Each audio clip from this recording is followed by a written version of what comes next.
All right, if you guys are looking for a way to stabilize your bumper pull trailer or fifth wheel trailer or whatever you're sleeping in, and you hate the fact that every time you walk, you can feel somebody in the back walking in the front, well, look no further than this bag right here. Well, what's in the bag is you have these Chocks. Now, what makes these Chocks unique and so different is these ones were designed by somebody who full-time RVs or has an RV or loves RVing for one simple fact, because these twist.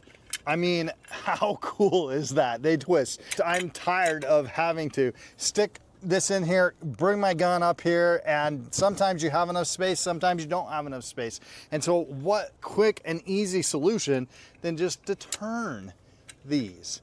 I mean, it's brilliant, it's smart, and you can stick them in here and now you can screw it on. Well, this is pointed towards you. It's the simple things in life that make me happy, that are awesome, right?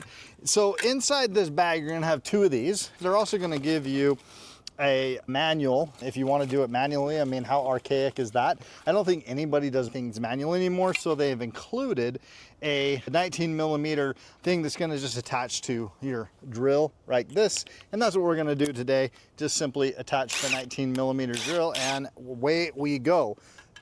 It's as simple as this. We're gonna extend them right here, turn it. Isn't that cool? That's so cool. Turn it like that so that this comes out. And look at that, I went a little bit too far already.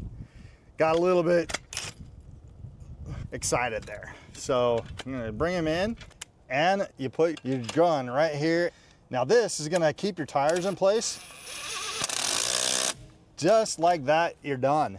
It's not gonna rock, it's not gonna go backwards and sideways. It's gonna give you extra stability and the peace of mind to know that, hey, this trailer's not gonna go anywhere overnight, or if you're in storage for the rest of that time. You don't need wheel chocks. These are your Chocks, giving you that extra stability so that you don't wake up when somebody wakes up and they walk around the trailer in the middle of the night. You're not gonna wake up unless it's you that needs to wake up. But do yourself a favor, get yourself a pair of these and sleep through any 2 a.m. wake up calls for sure.